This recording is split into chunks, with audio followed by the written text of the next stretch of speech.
decorreram as eleições diretas para presidente do Partido Social Democrata. Como todos sabemos, candidato Dr. Pedro Passos Coelho como candidato único. O ato eleitoral decorreu com toda a normalidade em todas as secções. Número de eleitores, 46.430. Votantes, 17.662, o que dá uma percentagem de 38,04%. Pedro Passos Coelho está eleito com 15.524 votos neste momento, ainda provisório resultado, porque falta apurar ainda 32 secções, e o que corresponde já apurada a uma percentagem de quase 88%.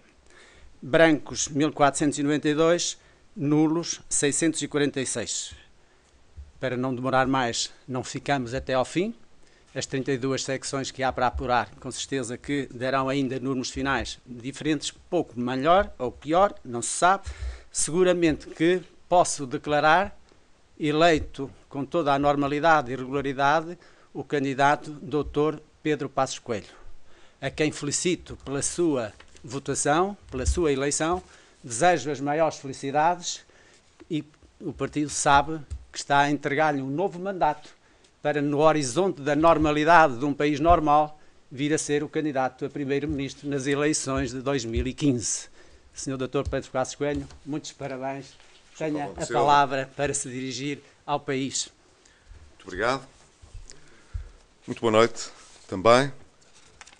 Agradeço ao professor Calvão da Silva a comunicação que fez dos resultados provisórios desta eleição, que, no entanto, confirmam, em primeiro lugar, que, apesar de se tratar de uma eleição em que não defrontei um candidato alternativo, os militantes se mobilizaram para poder, na eleição, confirmar o meu mandato como presidente do PSD.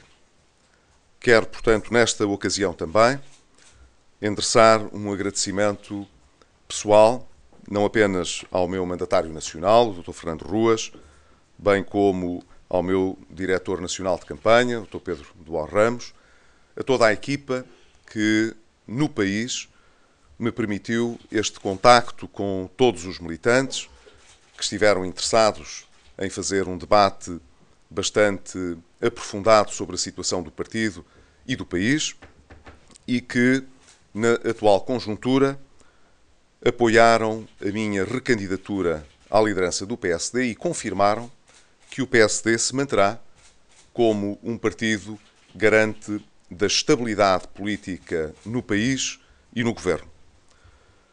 Quero, portanto, nesta ocasião, reafirmar também a minha firme vontade de prosseguir à frente do PSD e à frente do governo um caminho de reformas necessárias à recuperação da nossa economia, do nosso emprego, permitindo que, como é a expectativa de todos os portugueses, em maio deste ano nós possamos fechar o período de emergência em que vivemos desde maio de 2011, retomando a nossa autonomia orçamental e o nosso caminho de convergência para a média das economias europeias. Nós vivemos, de facto, tempos bastante difíceis e, ao mesmo tempo, desafiantes. Em todo o período em que contactei os militantes do PSD durante este tempo de campanha interna, pude aperceber-me da sua férrea determinação em dar-me condições para poder cumprir o meu mandato à frente do governo e, com isto, restaurar também a esperança dos portugueses em poderem fechar um tempo de crise e iniciar um tempo de recuperação.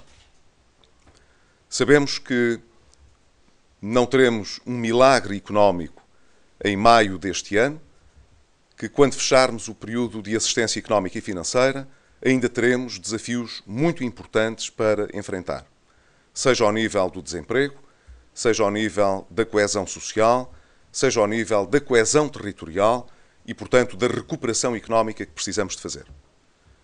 mas estou convicto de que faremos essa recuperação e continuaremos a trilhar esse caminho, agora com redobrado ânimo, uma vez que sabemos que estamos a cumprir os objetivos a que nos propusemos. E esse é, talvez, o aspecto mais saliente desta eleição. Referi à generalidade dos militantes que lutaremos neste novo ciclo político por garantir condições de governabilidade para Portugal e de continuação deste caminho de recuperação com as condições de quem sente que está a chegar aos objetivos a que se propôs. E nessa medida podemos acreditar que o caminho que temos pela frente estará mais ao nosso alcance, porque fomos capazes até hoje de cumprir aquilo a que nos propusemos.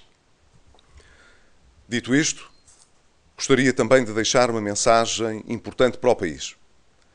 Uma vez concluídas estas suas eleições internas, o PSD prosseguirá, como disse no início, o seu papel de partido que é, nestes 40 anos de democracia, um partido de referência da estabilidade política em Portugal e, ao mesmo tempo, da mudança necessária para que o país possa progredir e atingir níveis de prosperidade mais elevados. Na época em que vivemos, isso exige de todos os agentes políticos, mas também dos partidos políticos, com o PSD à cabeça, um esforço muito maior do que aquele que fizemos até aqui, um esforço de responsabilidade política, de transparência política e de mobilização da nossa sociedade. Os governos não podem prosseguir as mudanças sozinhos, os partidos não podem estar isolados da sociedade. O mandato de 2 anos que agora se inicia, portanto, é também um mandato muito desafiante para que o PSD possa liderar na sociedade portuguesa e não apenas no governo os debates que são necessários para que o país possa reconquistar o direito a sonhar e a poder atingir um nível de prosperidade mais elevado, como nós todos ambicionamos neste ano em que se comemoram os 40 anos da democracia em Portugal. Estou à vossa disposição para responder a algumas perguntas. Boa noite. A propósito de cooperação económica e de prioridades para este terceiro mandato, o Dr. Ângelo Ferreira dizia esta semana numa entrevista que a grande prioridade para este terceiro mandato do líder do PSD deveria ser deixar muito claro o que é definitivo e o que é transitório nos cortes de rendimentos que foram impostos aos portugueses. Eu pergunto-lhe se neste momento estará em condições de garantir que algum destes cortes é transitório, nomeadamente no caso das pensões. Não é a altura para estar a fazer esse debate. O que nós sabemos, e eu tenho com bastante transparência comunicado com o país, é que nós não regressaremos àquilo que eram os níveis de riqueza ilusória que tivemos antes da crise em 2011. O país, para ultrapassar esta crise muito séria que o atingiu, talvez a crise mais séria dos últimos 100 anos, precisou de fazer muitos sacrifícios e isso afetou os rendimentos de quase toda a gente. Não houve ninguém que tivesse ficado de fora. Não enfrentaremos o futuro pensando que todos estes cortes que tivemos de fazer permanecerão. Muitos deles são transitórios na medida em que dependerão agora da forma como a nossa economia vier a recuperar. Mas não temos condições nesta altura para fixar uma data precisa no nosso calendário para repor, seja pensões, seja salários. E julgo que qualquer político que queira fazer campanha eleitoral prometendo regressar a níveis de rendimento anteriores não estará a fazer mais do que demagogia fácil. A nossa recuperação do rendimento dependerá exatamente da riqueza que soubermos criar e do déficit que conseguirmos anular ou corrigir para o futuro. E na medida em que o possamos conseguir, iremos com certeza, quer do lado das pensões, quer do lado dos salários, seja na área pública, seja na área privada, recuperar gradualmente. Perguntava-lhe, chamemos-lhe um trunfo se conseguir chegar a maio e conseguir terminar o programa de ajustamento, eventualmente com uma saída até à irlandesa. Pergunto-lhe se não arranca para este terceiro mandato com uma sensação que o preço a pagar foi demasiado alto, pelo caminho varreram-se famílias inteiras que sofreram bastante com as medidas de austeridade dos últimos anos. O preço que nós teríamos a pagar se falhássemos seria insuportável. Estou convencido, e julgo que a generalidade dos portugueses também, que o caminho que trilhámos era o caminho necessário a poder sair desta emergência financeira e poder recuperar e olhar para o futuro com outra esperança e com uma expectativa mais positiva. Se hoje estivéssemos na iminência, não de encerrar o programa de assistência, mas de ter de pedir um segundo programa de assistência, julgo que nessa altura as pessoas perguntar-se-iam se os seus sacrifícios não teriam sido em vão. E se, portanto, tudo o que foi o esforço enorme que o país fez para recuperar, se teria valido a pena. Ora, felizmente estamos num contexto exatamente contrário a esse. Estamos a olhar para maio, sabendo que, em condições que ainda iremos observar quando estivermos mais próximos do fim dessa data, mas que estamos em condições de fechar este período excepcional e de recuperar, como eu disse, a nossa autonomia. Isso significa, portanto, que os sacrifícios que fizemos valeram a pena e que o país, de acordo com aquilo que eram as expectativas da generalidade dos cidadãos, poderá olhar para o futuro de uma forma bastante diferente. E isso parece-me que responde à sua pergunta. Seria um desastre para o país, com certeza, e um balde de água fria, que não tivéssemos a possibilidade de encerrar este período, que estivéssemos a pensar prolongá-lo. Mas, felizmente, estamos a dizer aos portugueses que, graças aos seus sacrifícios e ao seu esforço, nós estamos a fechar este período e a abrir um outro, que não é um período de facilidades, mas é um período em que estaremos muito mais animados na recuperação que vamos fazer do que nos 3 anos que agora se vão vencer. Há cerca de 2 anos, disse mais ou menos isto, tivesse de optar entre o país e eleições, que se lixem as eleições. No entanto, vai ter 3 eleições agora neste mandato, já não pode dizer o mesmo neste seu novo mandato. Já não pode ter a mesma frase. Bem, eu fui muito claro quando disse que o PSD não governaria a pensar nas eleições. E mantenho-me o que disse na altura. Se o PSD estivesse a governar a pensar nas eleições, não teria mantido o rumo e a determinação que manteve e que nos permitiu chegar agora a esta situação de poder olhar com muito mais confiança para o futuro. Sabemos que há um preço a pagar por isso. Nós pagámos uma parte desse preço também nas eleições autárquicas, mas confesso, não creio que nenhum militante estivesse à espera que, como presidente do PSD ou como primeiro-ministro, atuasse de uma maneira diferente.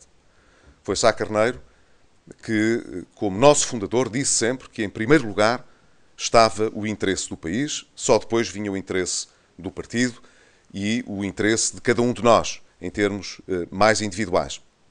Ora, essa foi sempre a nossa tradição e eu mantenho-a. Nós não creio que possamos olhar para o futuro e ver divergência entre aquilo que vai ser o interesse do PSD em manter este rumo que traçou e o interesse do país em ter um governo que realmente conduza o país a um resultado de maior prosperidade. Mas o governo não deixará de fazer aquilo que tem de fazer por pensar nas eleições. E essa acho que é a melhor condição para as disputar. É poder olhar diretamente os portugueses e dizer-lhes: fizemos o que era nossa obrigação e o que tinha de ser feito para vencer as dificuldades. Os portugueses depois ajuizarão se isso é aquilo que corresponde à sua vontade e se aqueles que nos tiraram da crise são os mesmos que nos devem, no futuro, conduzir a um futuro de maior prosperidade. Eu estou convencido que não são aqueles que nos trouxeram ao desastre económico aqueles que melhor poderão conduzir o país na sua recuperação. Mas esse juízo será feito pelos portugueses nas eleições, quando elas chegarem. Muito obrigado a todos. Uma boa noite.